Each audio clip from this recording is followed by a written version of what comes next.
Ассаламу алейкум мекендештер, амансыздарбы?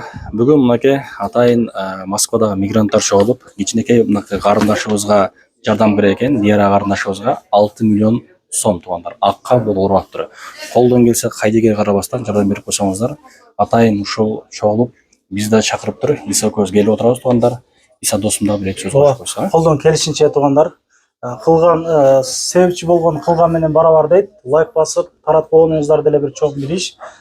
Дуа кылып туруңуздар. Буюрса, бул карындашыбыз жалгыз эмес. Үй бүлөсү болгон имуществоны бардыгын продажага коюп туугандар. Бир үй бүлөнүн иши эмес экен да. Мындай жети област биримдикте болуп, Кудай кааласа ушул карындашыбыздын өмүрүн сактап калышка мындай салымыбыз кошуп коелук. Реквизиттер бардыгы өздөрүгө карайт, андыктан Мбанк, мына Сбербанк которо бересиздер туугандарчы.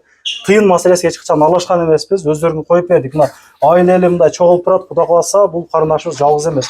Кудай кааласа айыгып кетет. Жүгүрүп жүргөндөн тартып беребиз, буюрса. Таратып, ушул реквизиттерди которо бергиле Кудай кааласа.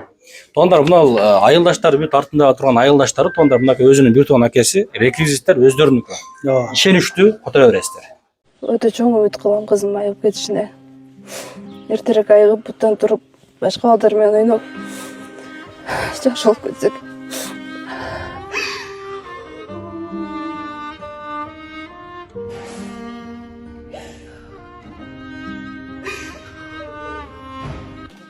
Жанымдагы кызым Дияра 8 жашта.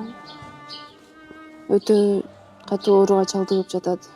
Мурду канап, токтобой, башы айланып, башы ооруп, буттары ооруп, кыйналып кетти аябай. Оорусу диагноз коюшту, апоптическая анемия деп. Бул ооруну только операция менен гана жеңсе болот экен. Азыр кандай ооруп атат кызыңыз? Күндөн күнгө слабый болуп баратат.